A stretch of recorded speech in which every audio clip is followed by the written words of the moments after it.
English translation, 710th Contact, Part 1. Tuesday, the 11th of September 2018, 21:14 hours. There you are waiting, dear friend. Greetings and welcome, Ptaah. Greetings to you too, Edward, dear friend, and thanks for your welcome. Unfortunately, I was not able to come earlier because I was with my daughter Simyase in the meantime, because important things had to be done. However, since you recently told me about the incident that happened in your workroom and you also asked me about his state of consciousness, I am coming here today immediately to hear from you again in more detail about what has effectively happened.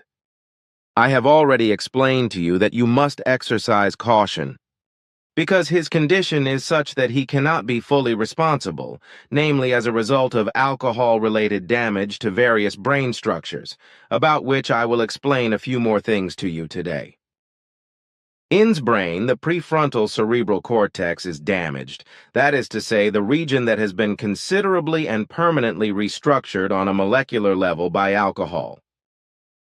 His brain structures in this respect influence his attention, his motivations, and emotions, which he is only partially able to control, if at all. The alcohol-induced restructuring of his corresponding nerve cells thus had fatal consequences and caused a damaging neuronal restructuring, as a result of which the damage to the prefrontal nerve cells led to the fact that the important messenger substance glutamate can no longer be adequately regulated in them, which is absolutely necessary for an intact conduction of stimuli in the brain, and only thereby ensures the transmission of signals from nerve cell to nerve cell. However, the alcohol abuse specifically destroyed the glutamate receptors of a certain type, which I do not want to specifically mention in a defining way, because my explanation would lead too far and require various further explanations. Explaining the more precise molecular connections in relation to which mechanisms block the receptors would also have to be explained in detail, as would the epigenetic switch-off processes that cause the inactivation of certain genes as a result of traces in the brain. The alcohol addiction which has damaged his brain, can affect him again and again, even if he has fought it. Although this addiction is only a secondary problem because the basic structure of the problem is that he unconsciously suffers from depression and other mental disorders.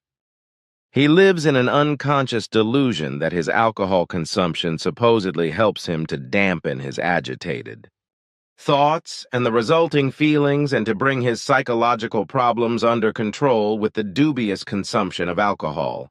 But this is nothing more than an absolute illusion. It is also clear that has a comorbidity or a concomitant illness which corresponds to a diagnostic clinical picture or syndrome, which is a disorder which, according to my additional diagnosis, is expressed as delusional, false, and persistent attachment or affection to a certain person, and is also absolutely purpose-related.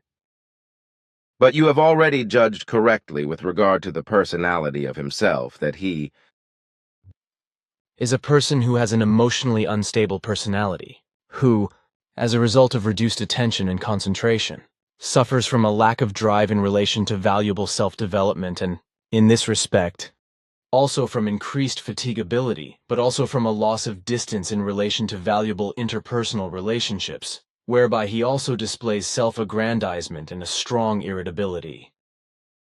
His emotionally unstable personality, at least that is how I see it, also shows a disturbed relationship with other humans, which in any case also prevents an honest and good partnership relationship. I also recognized in a lack of impulse control, as well as sudden, long and intense states of tension, which act on him like electric shocks when something unpleasant or an adverse event hits him and somehow triggers pain, fear, or some kind of avoidance reaction in him, as a result of which he is unable to differentiate and control the corresponding emotions. Changing emotions make him tearful and thin-skinned under certain circumstances, although he can also become aggressive at the same time. In my opinion, the dissocial personality disorder or antisocial personality disorder is based on a mental illness and behavioral disorder, which can also be psychopathically determined to a certain extent, but which clearly cannot be classified in an existing social norm and value system. This could also explain the aggressive irritability and the norm-defying behavior with regard to disregarding social rules, which due to his misbehavior only enables him to fit into society to a limited extent. Somehow I have also noticed in him a certain callousness and lack of remorse, and consequently a lack of empathy as well as a certain introversion, all of which isolates him from his own life and makes it difficult for him to show his thoughts and feelings, making him seem cold and indifferent. He is not able to correctly assess his own real strengths and weaknesses, and the fact that he harbors a certain distrust in some respects, I think, sometimes creates mood swings in him between grandiosity, worthlessness, and airs of superiority. For me, this can also indicate a certain paranoid personality disorder, which I think causes distorted perceptions in him, which is why he also overreacts when he is rebuked, because he wrongly assumes that this is a rejection, and therefore misunderstands the actual meaning of the rebuke. Therefore, he may not be able to comprehend that he is not being harmed but actually help to free himself from all that is causing him trouble. In this way, he forces himself into an impoverishment of drive and stamps himself as an oddball, whereby disturbances in relation to thinking, feelings, and the real perception of reality and its truth inevitably also occur, as well as problems of attention and concentration and an affective inner instability. In my opinion, this paradoxically leads to low self-esteem and corresponding feelings compared to his thinking of himself as greater, especially when there is a lack of motivation and stimulation, which also causes difficulties in focusing attention, selecting relevant internal and external stimuli, and blocking out distractions, which inevitably leads to impulsivity and states of tension. Is a human being who makes nothing of himself and rebels and becomes aggressive at every possible opportunity. The fact is, a human being who makes nothing of himself has no success and always sees himself as a victim. These are the basic assessment facts I have made through my observations. I know that my father Svath has given you a very good training in psychology, but your assessment could not be better and, moreover, make earthly psychologists envious. And the fact that you always observe your counterparts very carefully and judge them correctly, as you learned from my father, cannot be concealed also by the fact that you keep silent about your findings of judgment and do not let your insights, perceptions, and knowledge of human nature show. But you digressed from what I asked you about regarding the 1st of September incident in your workroom. Yes, of course, you are right. Florina and Anjana informed me that you were absent. But what I would like to say about what you just said regarding my knowledge of human nature, on the one hand, I do not want to shine with it, and on the other hand, it does not have to be that my fellow human beings know what I generally recognize in them. Your father Svath taught me that human beings want to and should keep their secrets concerning their own inner personality. But if they cannot do this, precisely when someone finds out their personality secrets and makes them public, then they feel naked and exposed, which makes them insecure and afflicted with fears. But this is not good and leads to depressing, discouraging, depressing, and mousy, resigning mental disorders that severely demolish self-esteem thoughts and self-esteem, and eventually degenerate into bad and nasty depression. Well, I already told you a few days ago what happened with my accident, but I can repeat it again. It happened in the early evening of the 1st of September, before the General Assembly. A few days before, called me and asked if I had time for a conversation with him, which I of course agreed to. So I called him into my office at 19:15 hours and asked him what he wanted. However, this was not in such a way that I could have given any information, because it was something that had to discuss with the board of directors and of which I had no knowledge as to what exactly was being talked about. I then told him that he should contact the board again for more detailed information, which he also promised to do. Then unexpectedly came what I told Florina and Anjana and asked both of them to tell you, namely what's said without any prior or subsequent elaboration transitionally from his promise that he would contact the board again.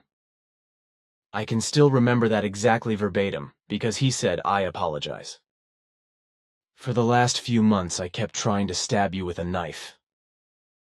And just as he said that, got up from the sofa at the exact moment Piero came in, because I had left the door open for him at Eva's office so that he could come in. He took advantage of his entrance to leave without another word and without an explanation. I have not seen him since, but only heard from Andreas yesterday that he had signed up to come here and work again the day after tomorrow. Then you should exercise caution, although this applies not only with regard to but also otherwise to what I have explained to you in connection with the renewed controversy and the threatening attacks. However, I still have the following to explain to you, which, however, shall not be officially mentioned if you retrieve and write down our conversation. A short Google search on the name Wilhelm Reich illustrates this clearly.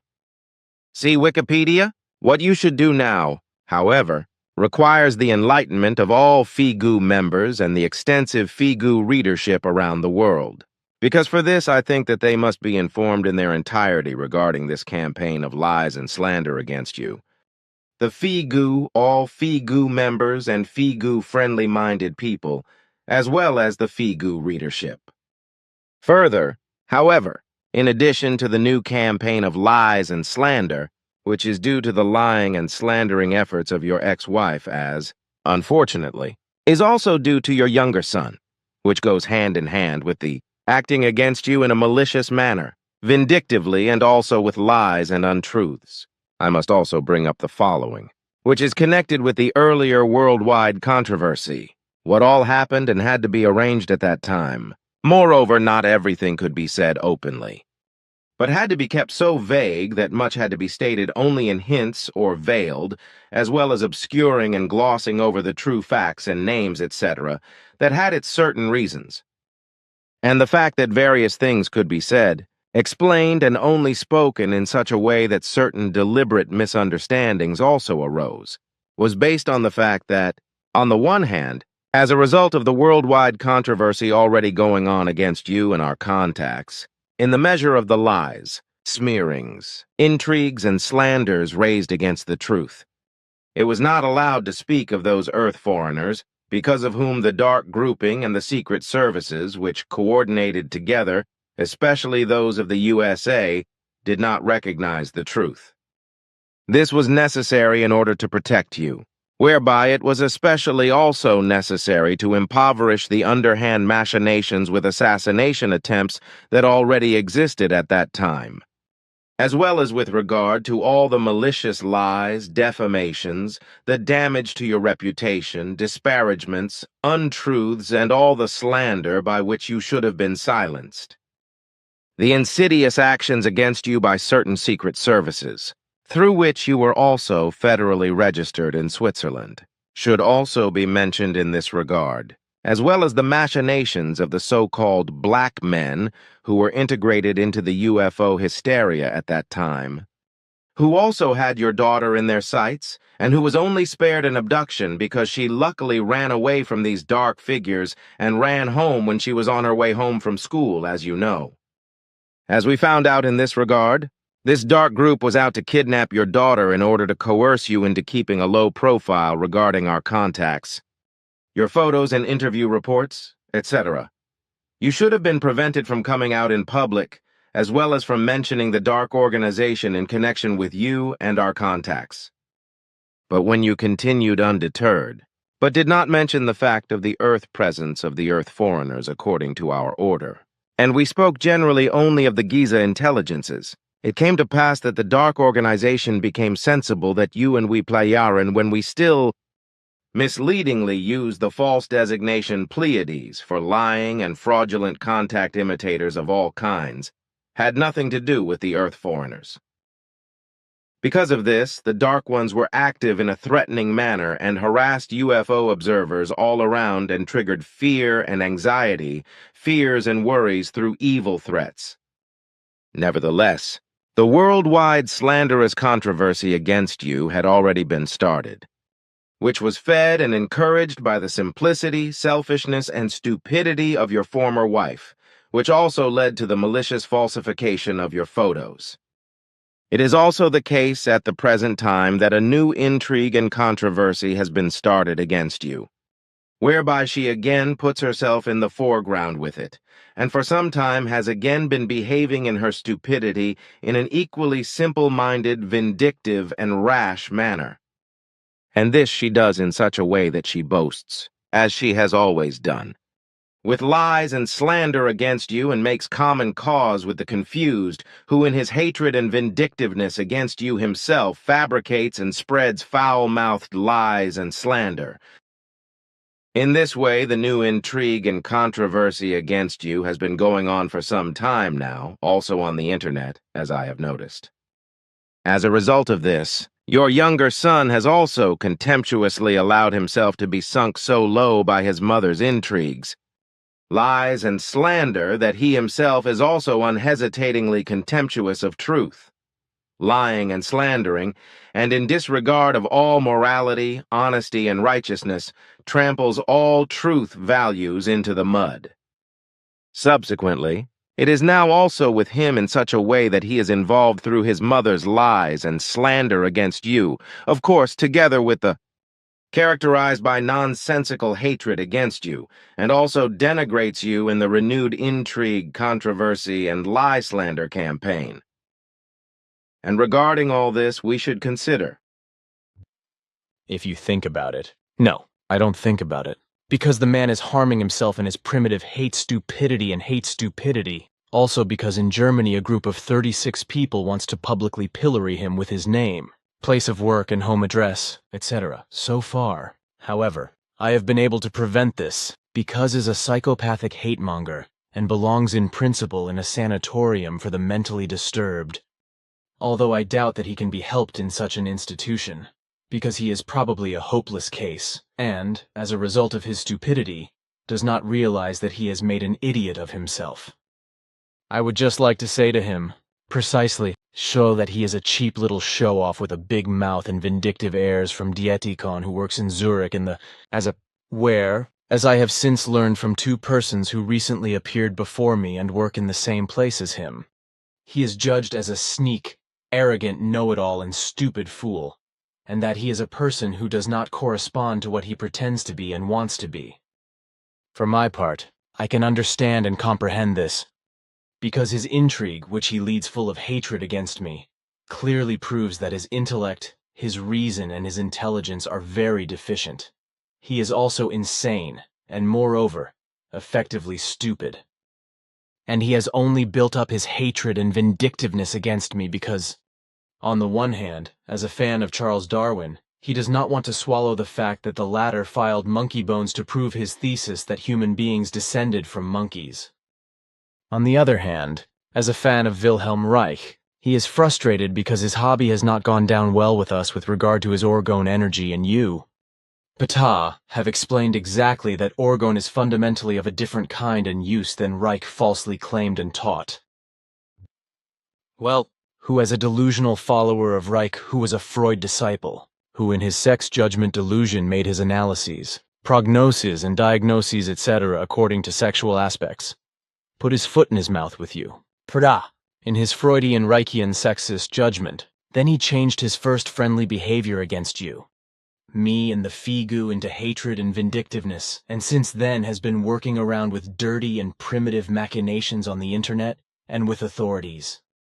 The man, that is obsessed with his hatred and his desire for revenge, because how else could it be that he could fall prey to a desire for revenge and completely illogically lead an intrigue full of lies, discriminations, and insults against me, in public and with authorities, with lies and defamation told by my former wife and my younger son, on the one hand, and also with stories of lies and slander invented by himself.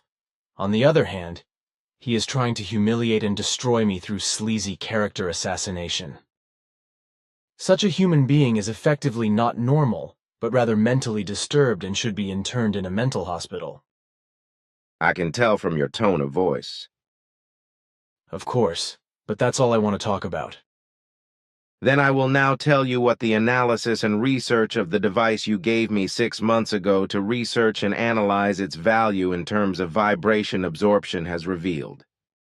Several experts have exposed it to all kinds of swinging waves and all kinds of other influences during 198. days around the day and night time, and have carried out exact research and very precise controls concerning absorptions and their neutralization, as they have also kept exact records.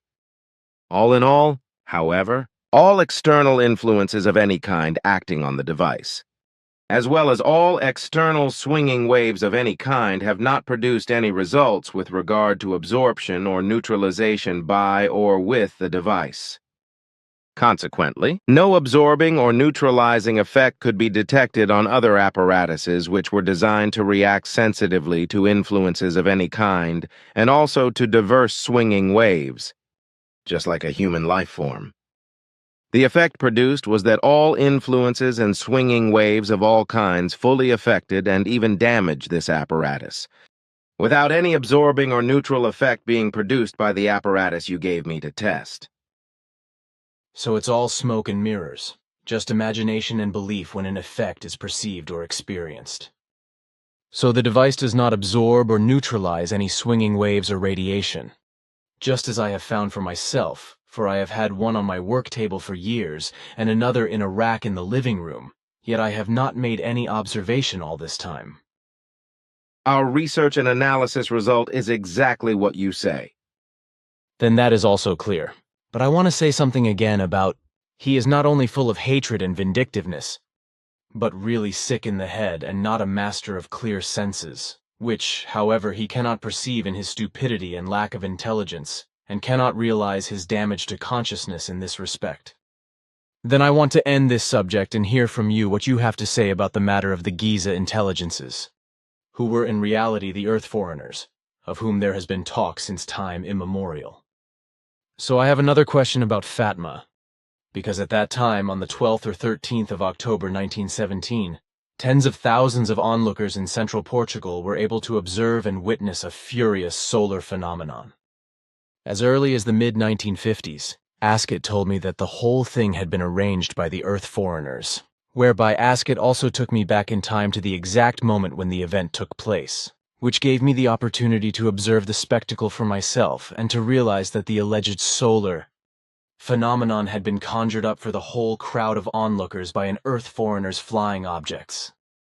Nevertheless, Ascot, your daughter Simyase and I, at the 34th contact conversation, on the 14th of September 1975, foisted a misinformation on the public because we said something that was only half truthful, namely, the following. And you also know very well that, as another example, the Fatima apparition was nothing but the evil machination of the Giza intelligences, who made one of their ships appear in radiant light, and then one of their female life forms appeared as the Mother of God. But they made the mistake that the woman remained in her spacesuit, and this was registered by critical observers. So it was said that the Fatima incident was something arranged by the Giza intelligences. But this did not correspond to effective correctness, for it was fundamentally only an evasive truth, the meaning of which was explained to me but concealed from the public. The explanation was that the whole truth could only be told when at a certain time in the new millennium, all or part of the whole connections could be revealed and would no longer cause any problems. The disclosure could be today, if we can talk about it now, as you recently said and explained that it could be in the month of September. So I think that now, with regard to the presence of the Earth foreigners on Earth, it should be explained that through them really abductions and so on and also other occurrences have taken place. If you yourself would say some clarifying words about this, there would then also be clarity in this respect. I can do that. But there's not much to explain, because for various reasons connected with the Earth foreigners and the black men, as well as with the U.S. and other secret services, we had to behave in such a way that we pretended to be uninformed and our contacts appeared unreal from the point of view of the Earth foreigners, the black men, and all the various secret services. This could only be done by distancing ourselves from calling the Earth foreigners the originators of the Fatima phenomenon. For if we had done so, the insidious efforts of the dark men and secret services against you would have continued. Also, assassinations could not have been avoided under certain circumstances by the inhumane Earth foreigners. as it would also have been possible under certain circumstances by certain secret agents and the black men who had nested in the restaurant Brook and Waj in Dusnang and cooperated with each other. If attacks against your life had also been carried out from these sides, then this would have been done in an absolutely deadly and thus in a completely different way than all those attacks on your life which were carried out unprofessionally by confused people, sect members, misguided people, and other antagonists. But the threat of the secret agents and dark figures had to be prevented, which could only be done by deliberate misleading. And this also with regard to the Fatima event, which we misleadingly called the machination of the Giza intelligences instead of the Earth foreigners, when it came up in our conversations. In fact, the Giza intelligences were also Earth foreigners, whom we actually deported, but who were just as unknown to the Earth foreigners as we were to them. Like us, the Giza intelligences also had similar devices for complete shielding, so that they too could not be located by the Earth foreigners and could also not be perceived in any other way. Consequently, they also knew nothing about their presence on Earth and were therefore simply non-existent for the Earth foreigners.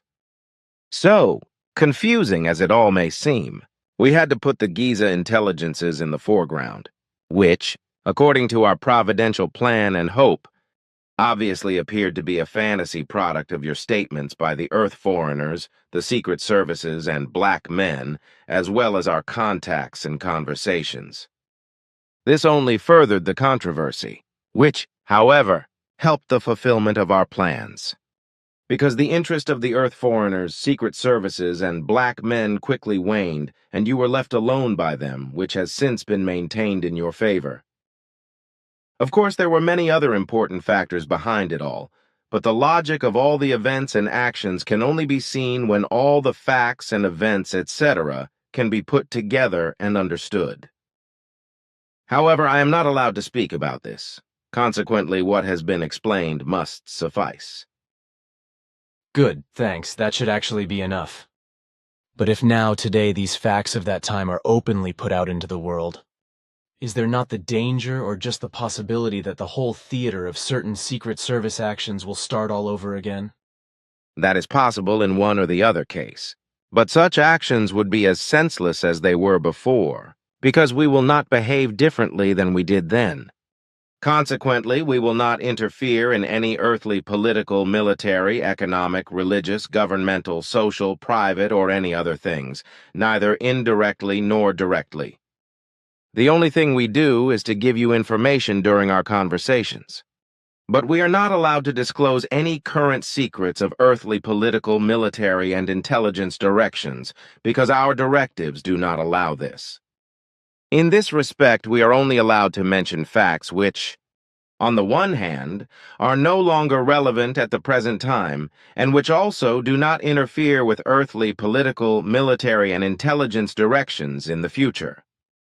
On the other hand, however, we are also allowed to name the ambitions and false machinations, endeavors and behavior of hegemony-defying rulers and states, as well as terrorist, criminal, and felonious facts, which are directed against order, legal rights, human rights as well as freedom and peace, etc.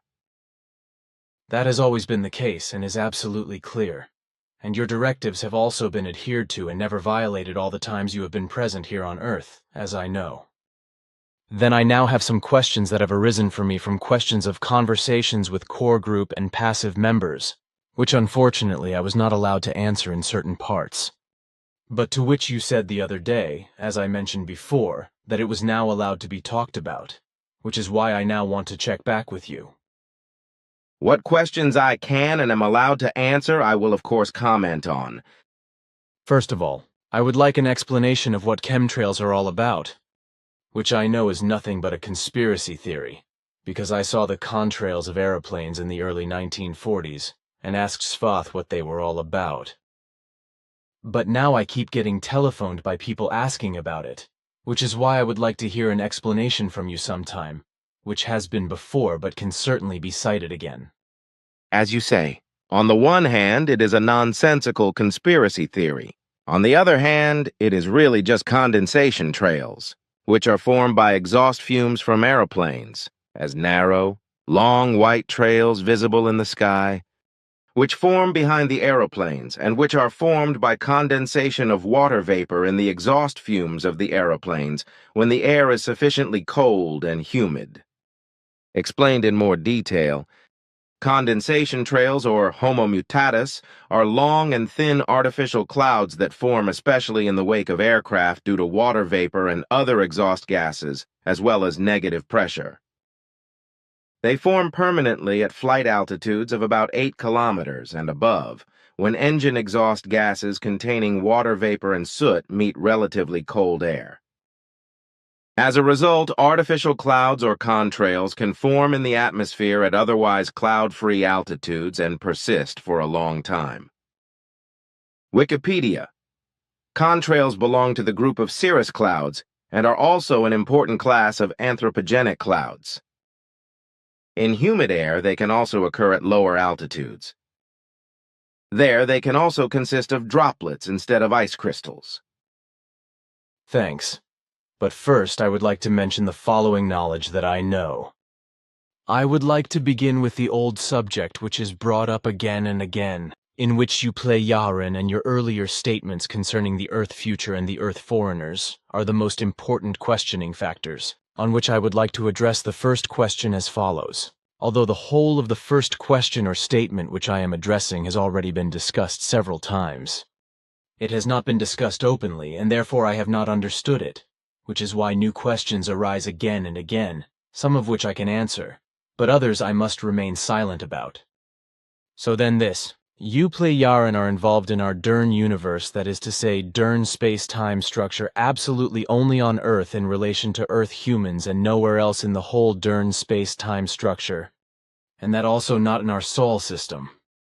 And when it has always been said that you were or are active beyond the Milky Way or in the Pleiades, Orion and Lyra, etc., then this always and in every case referred absolutely only to the fact that these were, so to speak, indications of places where you are at home beyond these star formations in a certain great light-year distance in your Ankar space-time structure. This means that in our Dern space-time structure, or in our Dern universe, you have dimension gates in operation at the celestial bodies mentioned or many light-years beyond them in world space, through which you can change back and forth between your Ankar dimension and our Dern dimension. The mentioned celestial bodies, etc., in our space-time structure, such as the Pleiades, Lyra, and the celestial bodies beyond our Milky Way, thus only correspond to formations in relation to a certain direction, where you have your dimension gates far beyond them, which you use to change dimensions.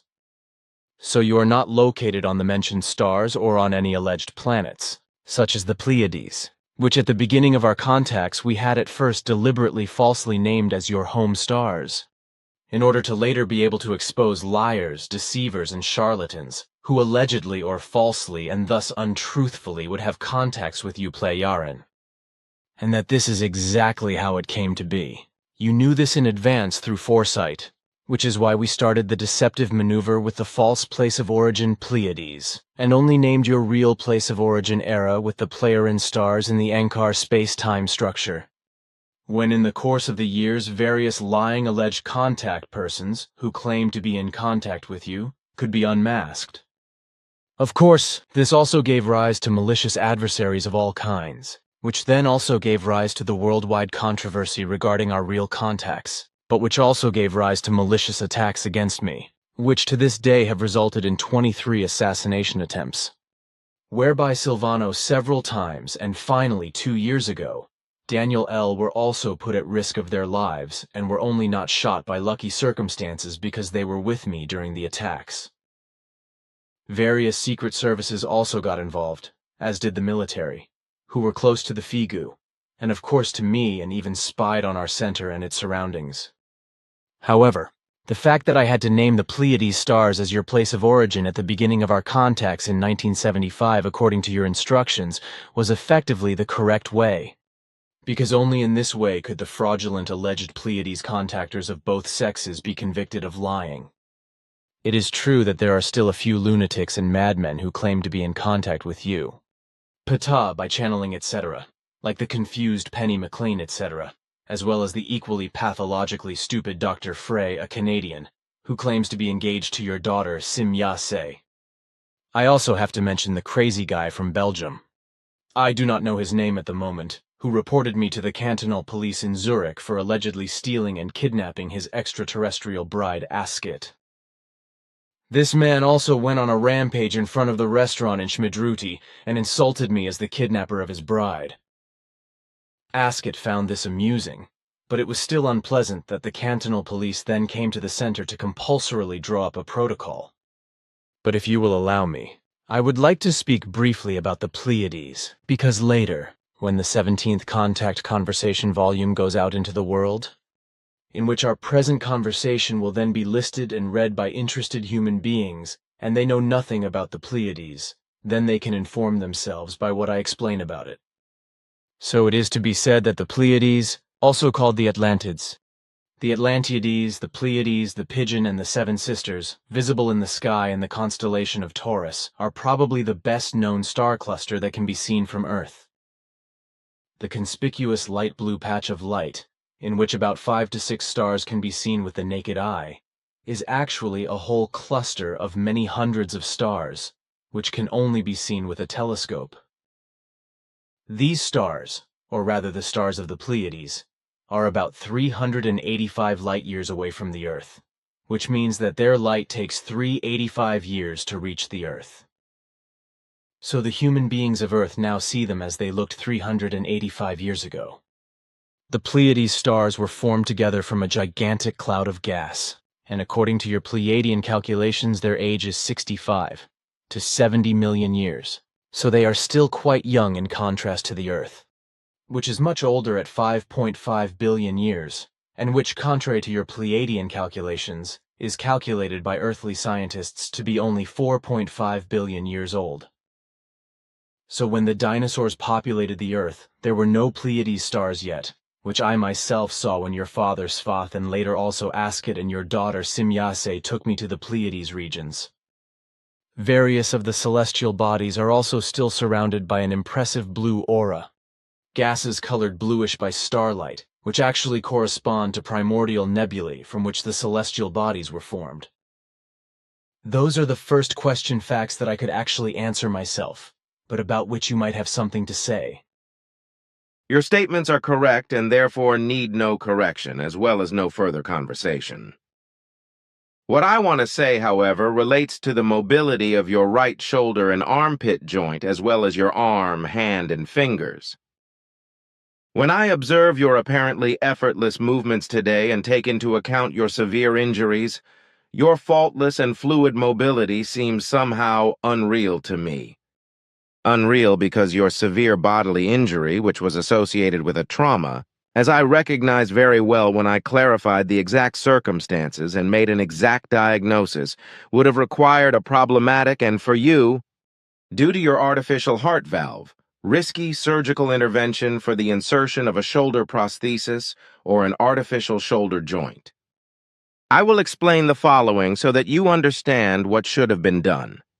An artificial shoulder prosthesis consists of a ball and socket joint on the shoulder blade and a ball and socket joint on the upper arm. The articular cartilage covers both the socket and the ball and allows the joint surfaces to slide optimally. The glenoid cavity of the shoulder is only flat and covers only a small part of the ball of the joint, which is what gives the shoulder joint its great mobility. For such an operation, and that this joint can then also function well, the prerequisite of an intact soft tissue mantle must be given. For this to be the case, the joint capsule with its ligaments, as well as the tendons and the surrounding musculature, must be completely intact. As far as the musculature is concerned, this consists of the rotator cuff, which on the one hand corresponds to an inner layer that gives the joint active stability and must also guarantee this, and on the other hand of an outer layer, the strong deltoid muscle. Both are responsible for the active lifting and movements of the arm, and the vessels and nerves that supply the arm also run in the immediate vicinity of the joint. Artificial joint replacement would have been necessary for you, because the damage to the joint surfaces was actually irreparable, which meant that the function was as good as limited, and the associated pain could no longer be treated. The operation should normally have been performed in order to minimize the individual's suffering and the extent of the restriction of quality of life, as well as to reduce pain and restore good shoulder function for daily life. However, you have refused this intervention and are trying to heal yourself, which you seem to be able to control and achieve a great deal, but this is still incomprehensible to me at present. Because your severe injury would really have required surgical intervention, as I have now discovered after lengthy clarifications and a precise diagnosis. However, after all my clarifications, which were very time-consuming, I have to say that you did well to refuse the surgical intervention because the risks of survival were too low, as you yourself assessed the whole thing. The surgical procedure, which you would have had to have performed in a semi-sitting position, would indeed have been so life-threatening for you that you would not have survived the surgical procedure. This would have happened because your heart would not have been able to pump the necessary amount of blood to the brain via the artificial aortic heart valve that was inserted into you in an emergency at the University Hospital in Zurich on the 12th of June 2015. With regard to what you explained to me in this regard on the 29th of July, according to the information provided by the assistant surgeon, I have now sought precise clarifications, which unfortunately I have only been able to carry out in the last few days, which is why I can only state my findings today. However, what I have observed and seen today and since I have been here, namely your ability to move your armpit and shoulder, your arm, your joints, hand and fingers, is more than astonishing and indicates that there are only minor restrictions of movement, which means that you will probably have few, if any, movement problems in the course of time. But as I can also see today, you are making an effort to maintain your ability to move, despite obviously enormous pain, although you don't want to let on that you are doing so. And I have to say that everything corresponds to a phenomenon and is a thing that I must first try to fathom, because from my medical point of view, the whole thing is much more than just amazing. And that although I'm already used to a lot concerning everything that you have managed to do with regard to events during your life and with regard to the mastery of your body. You also notice everything, my friend, precisely because of the pain. Of course the pain is there and will probably last for many months, but I only have this one right arm, and it means that I cannot take pain into account because I have to make it fully functional again. Nothing comes from nothing. I can understand that, but... Aha, you too. Already Eva is constantly on my case about it and says I should not exaggerate. That's what you were about to say, isn't it? Yes, something like that. Exactly. But I think differently about that. Namely that complaining and playing the sniveling game is something for human beings who can't muster any self-initiative for their own life support and therefore only complain about their aches and pains. Run to the doctor and get pumped full of medication, instead of pulling themselves together and taking their own health well-being and woe into their own hands with their own strength. Such human beings believe that medicine will take care of everything, keep them alive and give them everything they need for their well-being and to ward off and keep away their pain. But the fact that they themselves have to do everything to keep themselves, their consciousness, their world of thoughts and feelings as well as their psyche and physique fit and on top, does not even occur to them, because on the one hand, due to their comfort, they disregard everything that causes them trouble. On the other hand, they let their own person rot simply out of sheer stupidity, but also because they completely disregard their evolution with regard to their consciousness and prefer to run after pleasures rather than develop in a consciousness-forming way. In this way, however, they automatically and inevitably neglect their physical mobility and function and thus the health of their body, because they have completely unlearnt and forgotten their very own thinking and consequently do not do everything necessary for their own overall health. This, however, is criminally stupid, Because for the healthy maintenance of consciousness, thoughts and feelings, the psyche and the body and all its limbs, the human being cannot avoid doing all that is indispensable for the whole of his life himself. And there is always an opportunity for every normal, unimpaired human being to do this, at least always then and there, when, where, how, and if one's own possibilities exist. But if this is not done and health damage is caused in any way, then this is the unforgivable fault of the human being concerned himself. Even if he complains and sees himself as a victim of evil suffering and thinks that he should be pitied by his fellow human beings for his personal stupidity, laziness and inaction with regard to his own duty to preserve his health. Unfortunately, however, it is the case that the majority of earthlings either perish in self-pity or simply cannot pull themselves together and thus also cannot muster the strength to grit their teeth and, with regard to their own efforts, use their own energies and forces for themselves with regard to health, progress in consciousness, and personal success. Of course, I can fully understand that pain can drive human beings almost mad, and that something can, must, or should also be done about it when the pain becomes extreme and unbearable. I can also accept curative operations if they are necessary, as I also had to do with the heart operation for the aortic heart valve. I can also understand and support many other surgical interventions, such as for the correct mobility of the hands, fingers and arms, legs and joints, the back and other necessities. But if only easily bearable pain is used to escape sniveling through surgery, then I have no sympathy for this, just as I have no sympathy for masses of painkillers being swallowed for bearable pain. With you today, as I have also seen all these past months, your pain is not of a lighter nature. So I want to ask, what kind of painkillers do you use to achieve pain dulling? Of course, I do not take painkillers, because on the one hand, I do not want to become addicted to them. On the other hand, I also do not want to poison myself with such stuff. Nor do I want to anesthetize myself, because I want to and have to remain clear-headed, sane, and rational, no matter whether the pain level is high or low. Besides, after about 3.5 months, it is now the case that the intensity of the pain is slowly decreasing. It is diminishing and becoming more bearable. Anyway, as long as I can still cope with the pain, I do not take any painkillers, and if it was no longer bearable, then I could still worry about whether or not to take a painkiller if necessary.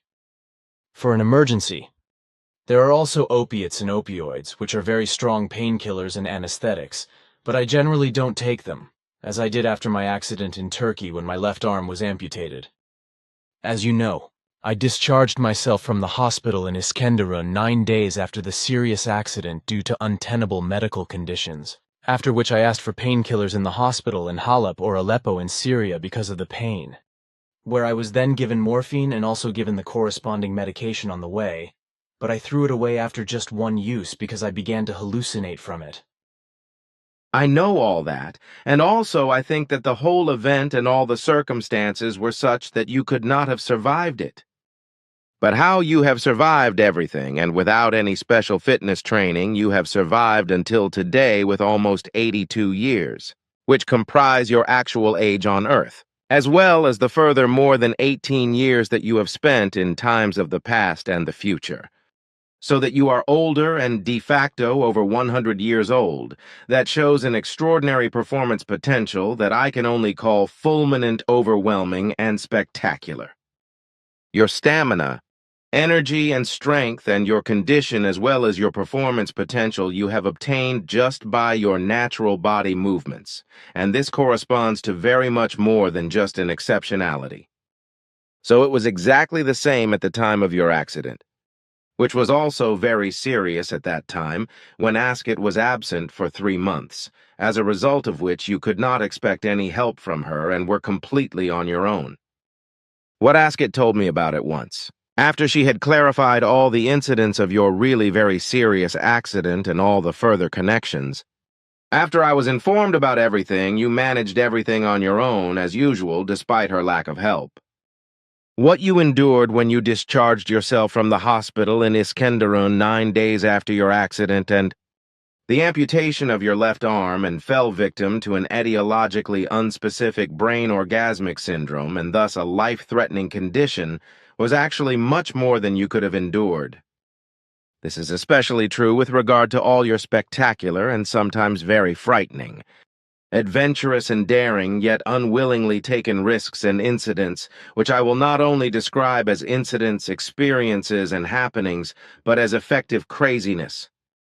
How you then still managed, despite your bad physical condition and the impairment of your consciousness, which according to Askett's statements and explanations were really life-threatening, to get from Iskenderun in southern Turkey overland some 2150 kilometers to Kuwait, and only there to become conscious of yourself again. That is for me just as inexplicable a phenomenon as also now the phenomenal mobility of your right arm, your armpit, shoulder, hand, and fingers. It was just the way it was then, and it is also the way it is now. And I don't see anything special in it, which is why we don't have to talk about it. Also because it makes me uncomfortable. But what you said and meant about the weird etiological brain syndrome, or what you called it, what does that mean? Because I don't understand what you mean by that. To explain it to you, I have to do this in a simple way. Etiologically non-specific brain organic syndrome is what you call delirium, in which you have been going for a month. This is an acute, severe, in principle reversible, organically induced psychosyndrome with a massive disturbance of consciousness. Delirium is a disorder of consciousness, but also of attention, perception, and thinking, as well as cognition. That is to say, all the processes involved in perception and cognition. This disorder also affects memory, psychomotor, and emotional functions, and there are also marked diurnal fluctuations in the symptoms. Your acute mental disturbance in this respect was caused by the organic cause of your accident. And there was also a strong reduction in your abstract thinking ability, as well as a strong reduction in concentration and a restriction of short-term memory. In addition, disorientation also occurred, as a result of which you were no longer able to orientate yourself correctly, which is why you were no longer able to remember where you were, which places, what was happening and what time, and as a result, you were also no longer able to know who you were in person, as well as no longer being able to assess all situations and determine them yourself. The beginning of your acute disturbances in this respect suddenly attacked you without you being aware of it, and without you having had a chance to defend yourself against it.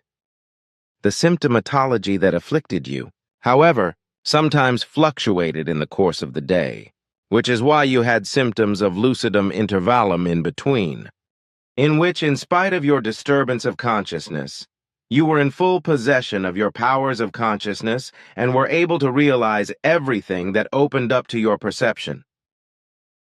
Thanks for your comments. If I assume correctly, lucidum intervallum means something like lucid moments, doesn't it? That is correct. But what you mentioned regarding pain medication, I will add that I can understand your opinion, because too much of a good thing can effectively lead to serious health disadvantages. Painkillers can be overdosed relatively quickly, leading to nausea, vomiting, abdominal pain, sweating, and severe liver damage, as well as kidney damage with long-term use, which is particularly dangerous for alcoholics and liver patients. However, painkillers of all kinds may also lead to all kinds of ailments, such as allergic skin reactions, oedema, gastrointestinal bleeding, headaches, dizziness, abdominal pain, or allergic shock reactions, as well as gastrointestinal ulcers or blood formation disorders. However, this does not only apply to otherwise healthy persons, but also specifically to pregnant women. I also thank you for these remarks, dear friend, but all in all, enough should now have been said about my personality. Because on the one hand, all the relevant things and stories have already been mentioned often enough during all the past years and, in my opinion, are irrelevant anyway. On the other hand, such remarks are also not that important, but only prevent me from bringing up my other questions. And finally, I don't like, I must say, making a fuss about me or about something I have done. So please. I do not agree. Because all that has happened in your life, including your accidents and exploits, etc., should be preserved on Earth for later times as written information in the form of annals, just as we are doing collectively. It is not a question of creating a higher image of you, but only of preserving a constant, truthful, unadulterated, traditionally correct information. But that is already being done through Bernadette, because she is writing my biography, according to me. That is probably correct. But necessary biographical information of the kind mentioned should be mentioned and listed not only from your mouth and from Bernadette, but also from other quarters, as just from me. Which you have now done, which is why I want to insist again on the bringing forward of my questions, if I may. Of course. Good, thanks. So my next question. We have often talked about the Earth foreigners and the Earth future, also in connection with their alleged contacts with Earthlings, to which you have explained that such contact connections between extraterrestrials and Earthlings do not exist, but would correspond to lies, frauds, fantasties, and charlatanries.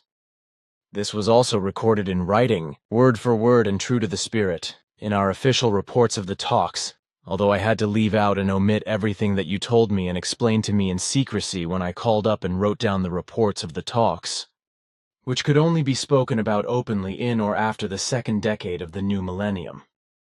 Now, the question about this, whether I may talk about it now or only after 2020 and address some of the secrecy that still applies to me, because again and again I receive inquiries that refer to the Earth foreigners and Earth future, because these are obviously things that give the Earthlings no peace.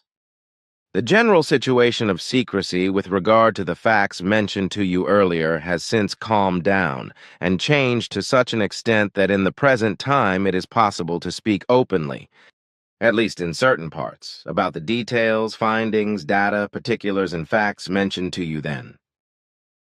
Good, then that is clear, which is why I think probably you can explain what is necessary on this, which is outside the rule and the proviso. Exactly, I do not want to do that, because it is only correct if you yourself make the necessary explanations about it. Because I think that through that I can check and evaluate your present power of recollection, which corresponds to a necessity because in the near future there will be some things that you will have to deal with and which will require your powers of recollection concerning certain matters. However, even though you are now to speak openly about our earlier statements, some details must remain unsaid, as I have already said, which is why you must exercise caution. Aha, if you say so. What is the matter you are referring to? I will ask about that later, because it is probably not an official matter, otherwise you wouldn't want to test my memory, would you? But how should I formulate everything? I mean that I must also speak of you when I say what is necessary. Should I speak of you or of the Ptaah? Correct, it is an unofficial matter.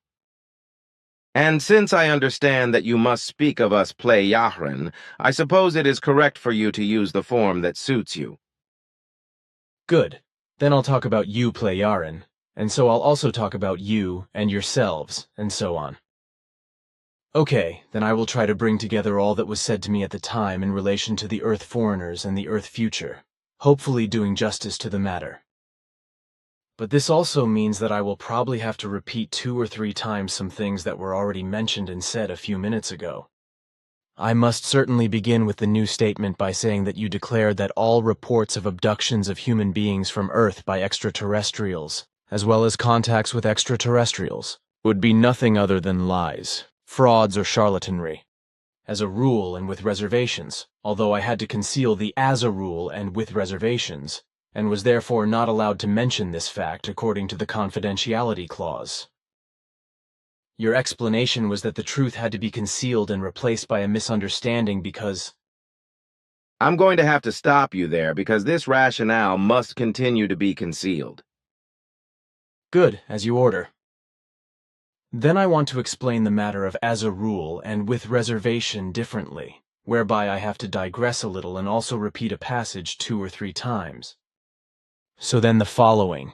You stated that the reports concerning human beings on Earth who had been abducted by extraterrestrials, as well as contacts with extraterrestrials, here the insertion was as a rule and with reservations, corresponded to lies, fraud, boasting, or sheer charlatanry. So your statements were effectively only relative and as a rule only to be understood with reservations. Which means that in this sense, your statements and declarations were to be understood and understood only within certain limits and from certain points of view. Consequently, on the one hand, they were only true and to be understood from a certain point of view, and were therefore limited in their validity and value. While on the other hand, through the as a rule and with reservation, the possibility and fact of the existence of Earth foreigners and Earth future ones as well as abductions by them in relation to Earthlings remained just as open as also possible contacts. So your explanations, statements and declarations were formulated in such a way for the public, and to be kept in writing by me, and to be spread in the world, just without your mentioned additions as a rule and under reserve, whereby the misunderstanding impression was awakened, and it seemed as if you would completely deny all abductions concerning Earthlings by extraterrestrials and any contacts with them. But this was not the case in reality, because you spoke of relatively and as a rule and with reservations, which I had to conceal for certain reasons, and must also do now according to your instructions. In view of the circumstances prevailing at the time and in view of all that could have been expected and all the extremely unpleasant and even malicious things that would have come to light in connection with the U.S. Air Force, the U.S. Secret Services, the U.S. government, the Men in Black, and the U.S. shadow government, if you had freely and openly stated the effective facts, you informed me in detail about this, and that is why I was also bound to secrecy. When Wendell Stevens then came to me, he was secretly initiated into everything whereby he was also allowed and obliged to create irrefutable and also apodictic proofs with regard to your Pleiaran presence and existence here on Earth. The unambiguous, unequivocal and significant films, photos and conversations taken by him as well as he was to keep under lock and key until the U.S. government had agreed to negotiate with me in matters of the advice, etc., given by you Pleiaran, in order to then present the evidence to the U.S. government. All the evidence was then locked up in a small box, which had to be kept in a security safe by Wendell in the U.S. on the one hand, and on the other hand was equipped with a destruction mechanism made to be destroyed if the attempt to contact the U.S. government failed. And this destruction was also carried out after Lee Elders had written to me and delivered, which turned out to be a fake, but which led to the failure of the whole thing. Somehow, however, something had also leaked out concerning the evidence in Wendell Stevens's possession, which is why a sleazy attempt was made early on to obtain it from him.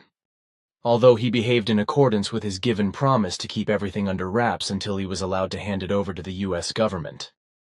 His refusal then ultimately led to the intelligence-led intrigue and slander that Wendell was guilty of pedophilia, against which he was unfortunately unable to defend himself by any means because the fabricated evidence and false witness statements, which came about under threats, as well as the accusations and procedures of the investigating authorities and the judiciary were such that it was impossible for him to prevail with the truth. Everything was geared towards putting him out of circulation as a result of his UFO reconnaissance activity, and, in this particular case, with regard to the fact that he knew about the real truth of my contacts and had absolutely incontrovertible proof of this, which was to be extorted from him. So documents, records, false evidence and testimonies were created, and he was surreptitiously given the choice of either coming forward and handing over the irrefutable evidence to the henchmen, or being charged with pedophilia, tried and convicted. This also happened because he remained steadfast, kept silent, and did not hand over the evidence in accordance with his promise, which was then finally destroyed with the security or destruction device built into the box. Wendell Stevens was a human being who kept his word. Consequently, he also never spoke to Lee Elders and others about his knowledge and about the absolutely irrefutable evidence which he was able to prove as genuine in cooperation and with the help of, and as well as with me through sound, video, and photo recordings, and as well as which do not occur on Earth. If Lee Elders had known about all this, then many other and moreover negative things would have come about, just as the contact film would not have come about, which in any case did not bring much in the way of clarification. But the fact that Wendell kept silent, kept his word and kept the whole thing secret, so that the evidence did not fall into the hands of the U.S. government and the U.S. Secret Services, led to his being innocently sentenced to a long prison term and imprisoned as a result of false accusations, lies, false witnesses, and slander. As far as the presence of the Earth foreigners on Earth is concerned, however, it should certainly not be necessary to explain more about this, for my present open announcement and thus also open disclosure will certainly suffice and show that the missing phrase as a rule and with reservation in the reports of the talks at that time only served to conceal certain facts in order to prevent disastrous, calamitous, and momentous doom. Through these phrases, precisely as a rule and with reservation, which were well said but omitted by me in the contact conversations, not written down and therefore not published, a misunderstanding did arise which fulfilled the hidden purpose and prevented a fateful tragedy which would have come about in the way through. Stop, Edouard, you shall not. Again, then, good, my friend. By your recent interruption, I have just realized it myself and must be more careful. But thanks for your attention, which I hope will now direct my vigilance more towards what may and may not be said. I would also like to say that what I was not allowed to mention in the reports of the talks, the phrase as a rule and with reservation, was simply an omission, which however cannot be interpreted as a lie or the like.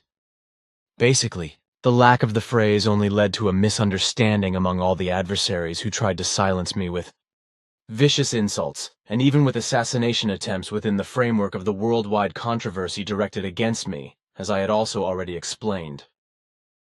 However, since I had to remain silent with regard to the phrase, I just did as you instructed me to do, which I myself believed and also believe today, that the good end justifies the means.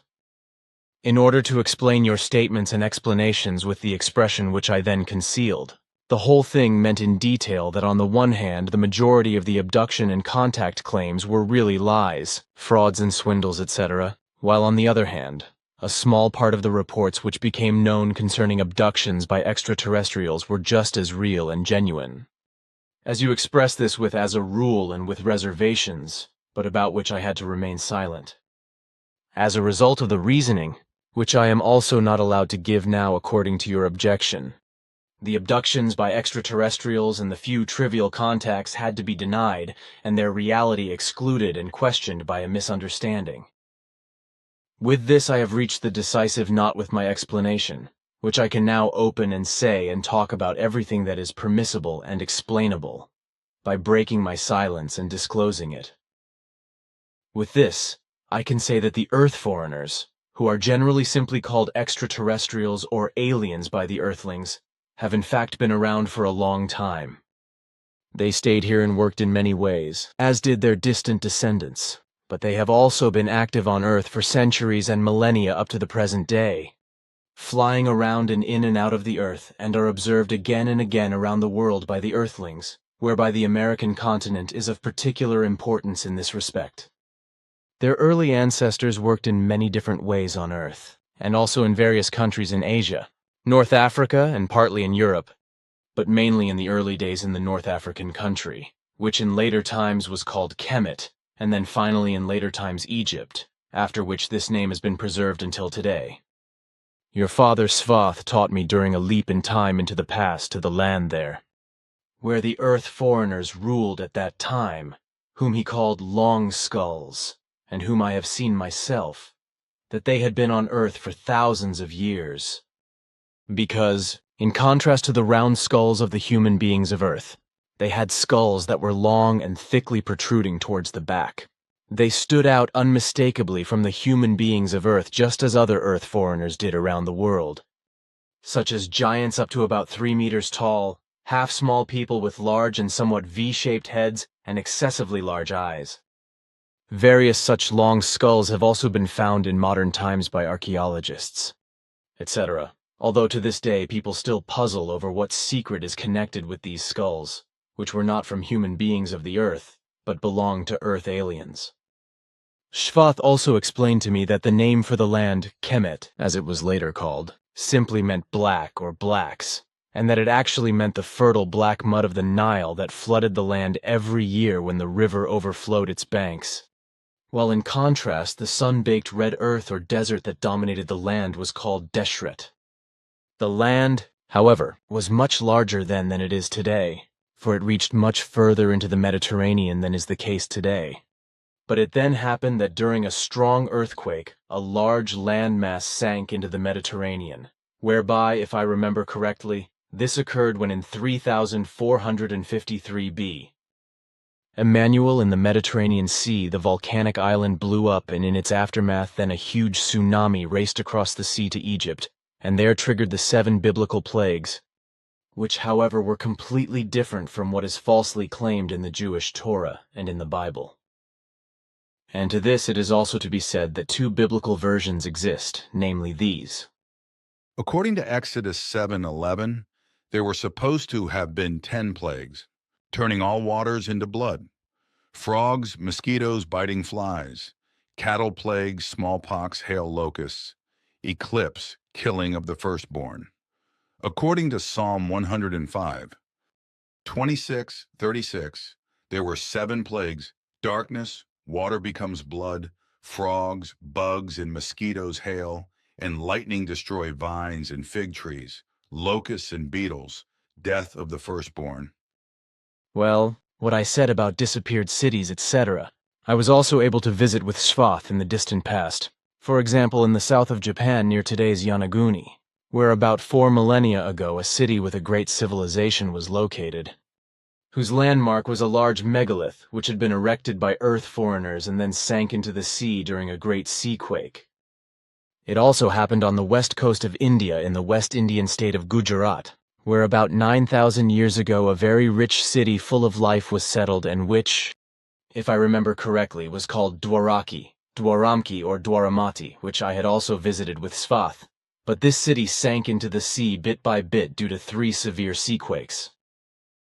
The first such event occurred about 8,500 years ago, with part of the land and the city sinking into the sea, then a second event of the same kind about 7,500, and then again one about 5,500 years ago.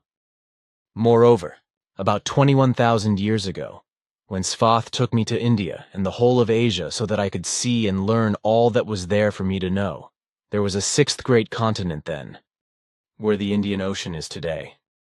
From high up in the atmosphere it looked like a huge triangle which, as Svath explained, started about 50 kilometers off the south coast of India and reached westwards to about 140 kilometers off South Africa, ending in the east about 80 kilometers off the west coast of Australia. If I remember his information correctly, it's just a long time ago. But then, it was a few thousand years later when we flew there again. The continent had disappeared because it had slowly sunk into the sea. I have also seen various islands that were lifted out of the seas at different places, after which they also disappeared again, just as other and older islands sank, just as happened to towns, villages, and the like when they were near the sea. But such events are not only events of the past, because such events will also occur in the future, as I was able to see and experience with Svath through future journeys, such as in Auckland in New Zealand, where everything will be destroyed and disappear in the foreseeable future, because the various volcanoes and the huge magma field underground act like a powder keg there and will one day blow everything up. In the past, I have traveled with Svath from the highest north to the deepest south to various places in the trinary continent, which consists of 3 parts and is therefore trinary or tripartite, and consists of North America or Canada and Alaska, as well as Central America, which includes the USA and the United States of America. Then in the South and Central America, Mexico, Guatemala, Belize, and if I put them all together, then also El Salvador, Honduras, Costa Rica, Nicaragua, and Panama. The third part of the continent, South America, has the 2 huge countries Brazil and Argentina, as well as various smaller states, but I probably won't put them all together. But there are Peru, Chile, Guyana, Venezuela, Ecuador, and Montevideo. Also Bolivia and Colombia, which just come to mind, although Patagonia and Tierra del Fuego should certainly be mentioned at the southernmost tip Wikipedia other states: Paraguay, Uruguay, Suriname. And there I also got to know various indigenous cultures. I was in America in prehistoric times, when this continent was much larger than it is today. About 25,000 years ago, Florida, for example, was 3 times bigger than it is today. Because huge parts of it have sunk into the sea since then, as will continue to happen, because another third of the land that currently exists will sink in the foreseeable future. And while I'm talking about the continent of America, I should also mention that when I was there, among other things, about 14,000, 10,000, and 12,000 years ago in the past, there was still an icy cold in the far north, but it slowly disappeared. Also, at that time the Bering Sea had not yet been formed, but everything there between the American and Asian continents was still landlocked before the whole landmass sank into the sea. So at that time there was a direct connection between the 2 continents, and this connection was used by many animals that migrated from one continent to the other, such as the mammoths, to which Svath explained to me that they had spread from Rosijana, as he called the country and by which Russia is meant today, to Europe and America. Also to be mentioned are the camels, which did not originate in Arabia and thus also not in Africa, but very early in hot areas of the Trinary continent, from where they migrated, ultimately over the landmass in the north of the Trinary continent, just today called North America, whereby according to Svath's explanations they migrated over the early Rosijana and from there spread over large areas, which today are called Asia, Arabia, and the Orient. The Trinary continent was then full of life with animals, creatures, birds, and many other forms of life that existed in deserts, primeval forests, steppes, mountains, and vast expanses of green land. Much later, or rather in the course of the last 6,000 years of history, with the help of Svath, I was also able to talk to human beings of indigenous communities and learn about some of their cultures and ways of life. And while I am on the subject, I think that what Svath explained about these natives must be explained for the wrongly prevailing understanding among the human beings of Earth today regarding the native. The term must not be understood in the way it is wrongly and erroneously understood by Earthlings as primitive or primitive human beings. According to Svath and the understanding of the Pleiyaran in general, for a human being to be native or a native in no way means anything in terms of primitive or primitiveness, etc., but simply born into this community, born into this environment, born into this region, born into this land, or born into this environment, etc. This is intended to and expresses what must be understood by native human beings or native community, respectively by native community. Consequently, it is completely wrong, even absurd, to call indigenous peoples of a country primitive natives, primitive peoples and aborigines or the like, if this is understood or misunderstood to mean primitiveness or simply something primitive. Effectively, such wrong understandings are insulting and in no way show the reality and truth of indigenous human beings and indigenous communities or indigenous peoples.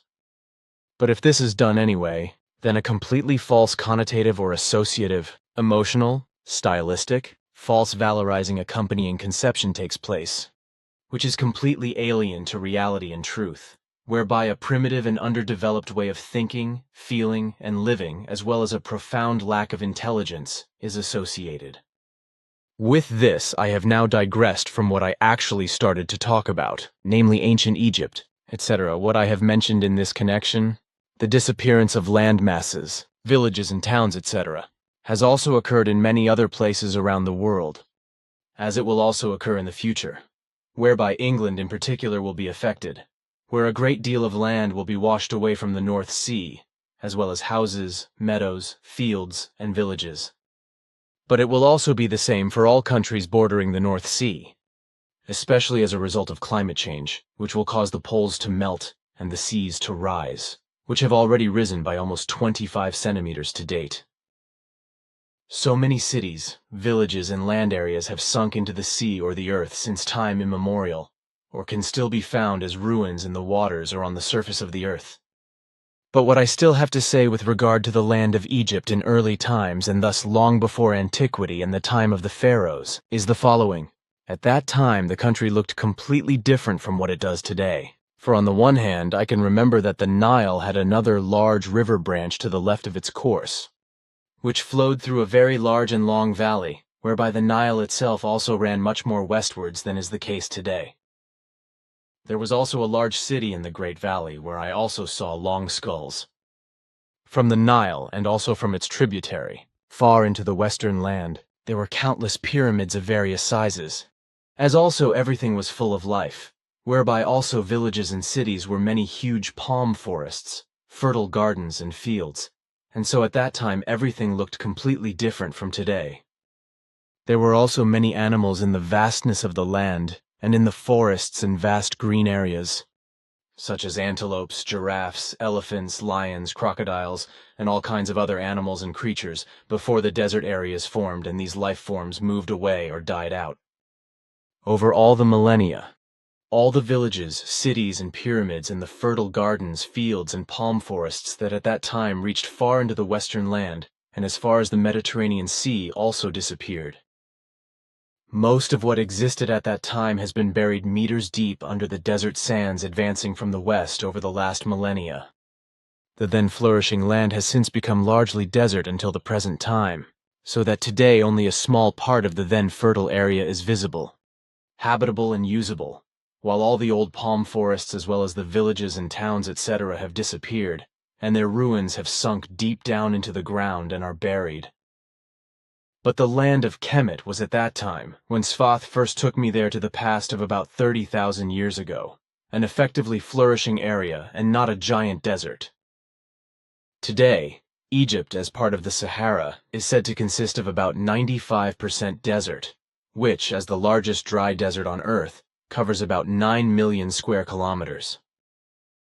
I would also like to say that in the so-called civilized countries of the Earth, there is a general misconception among human beings that the Sahara and the deserts of the world consist only of sand. But this is fundamentally wrong, because all the deserts that I know and have partly traveled through or walked through are mostly made of stones, rocks, gravel, or boulders, whereby effective sandy deserts only make up about 22% of the total desert area on Earth.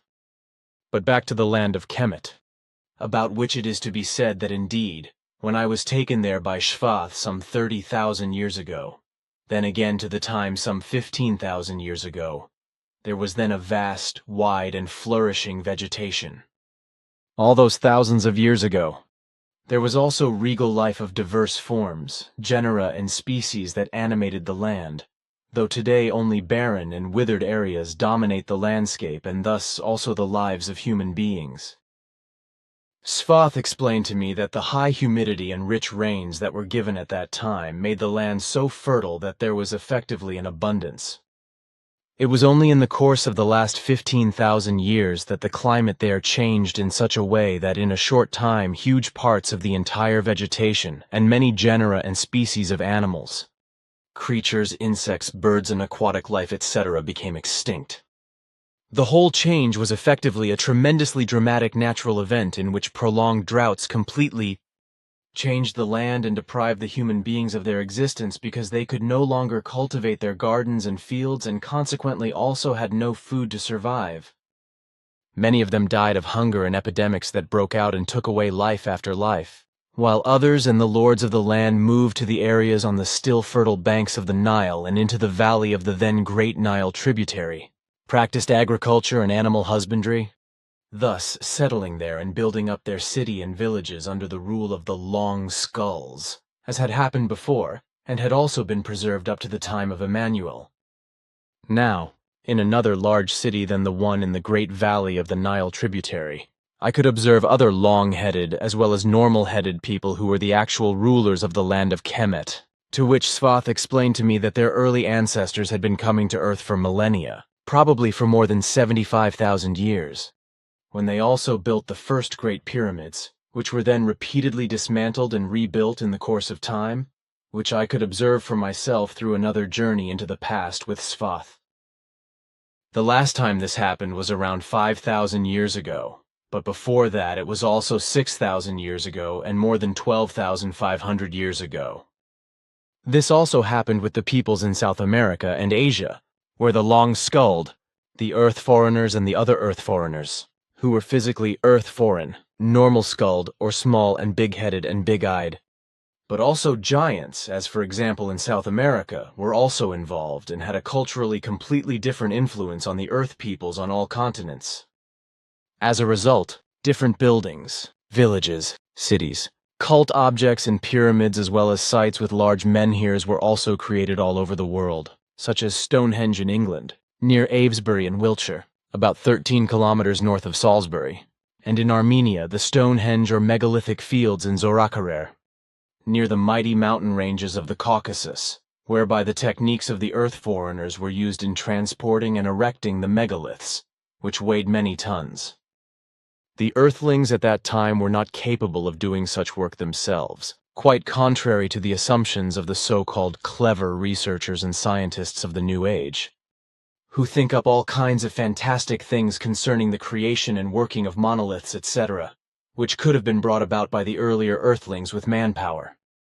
This, like for example also the heads on the Easter Islands, which were transported and erected there with the help of Earth foreigners, as also happened in other places, where it is seriously claimed that not Earth foreigners, but the Earth foreigners themselves transported the enormous weights of tons rolling on tree trunks, and then also lifted up the monoliths weighing many tons with tree trunks and other wood and multiple manpower, etc. Svath took me to such places many times and let me see everything as it was tremendously impressive and real, and quite different from what our wise men of research and science claim. But now I have digressed again from what I was talking about, namely Egypt, for I had not yet finished with that. So then the following. Under the direction of the long-skulled, villages, cities and pyramids were also built in early Egypt, as were also a few areas in Europe, where there were still huge forests at that time, although the northern regions of the earth were for the long-skulled and the other Earth foreigners, such as the small big-headed and big-eyed, as well as for the normal-headed, because, on the one hand, they preferred warmer climes and were therefore dependent on fertile land in warmer areas, as well as on many human beings whose help they needed as laborers and whom they could also dominate and rule. This was also observed by the very early Pleiaren, who have been coming and going on Earth for more than 26 million years, as you yourselves still do. But you never came into contact with the long-skulled, nor with the big-headed and big-eyed, the normal-headed or otherwise different Earth foreigners. And you still keep it that way today. Because these Earth foreigners were already judged as primitive, so to speak, by your early ancestors, which is also the way you Pleiaren keep it today, I think, because... I must also interrupt you here, because we have not judged these Earth foreigners as primitive since the earliest times. Because this does not apply to them, which is also proven by their highly developed technology that has existed for thousands of years. The term primitive would mean, which you yourself know very well, that... Yes, I know the term primitive is wrong, because you have other names for these Earth foreigners, which is why I also emphasized it in such a way that it seemed questionable, but you obviously didn't notice that. This may possibly be due to the fact that I am again conducting a marathon monologue and always fall into a battle heat, because things, facts, and values are constantly coming to my mind, which I then probably also have to explain when they come up, so that all that I am talking about in the first place is also understood. I guess I noticed your emphasis, but I obviously misunderstood it. Regarding what you said about the long skulls, it should be mentioned that Earth humans have made various efforts to imitate these long skull forms, namely by constricting and shaping the still soft and growing skulls with the open fontanelles of babies and growing children for years shortly after birth.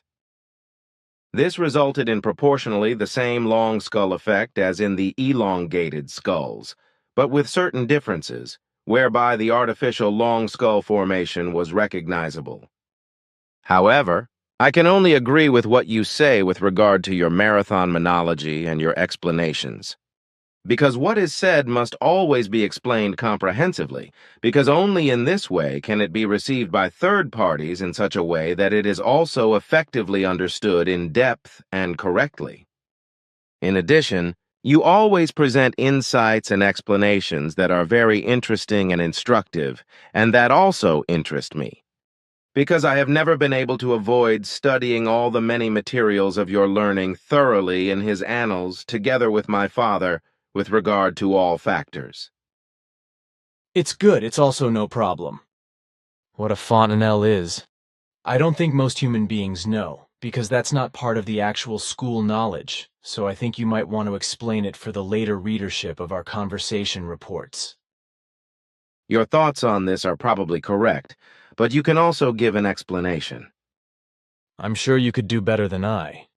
But I can try and start my explanation by saying that a fontanelle on the head of a baby and growing child corresponds to a crumple zone, which is very important, especially for birth. Correctly said.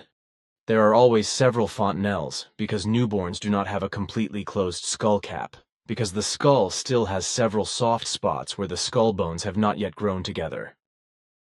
This means that it is naturally possible for the skull plates to move against each other, which makes it easier for the baby to pass through the narrow birth canal without being damaged. This fact of crumpling in the birth canal can also be noticed on the baby's head or skull immediately after birth, because the little head of a baby who has just been born looks somehow somewhat crumpled. I couldn't have given your explanation better in such short words, and besides, it proves that your knowledge is not just hearsay. There is a little bit of experience involved, but we certainly don't need to talk about that now.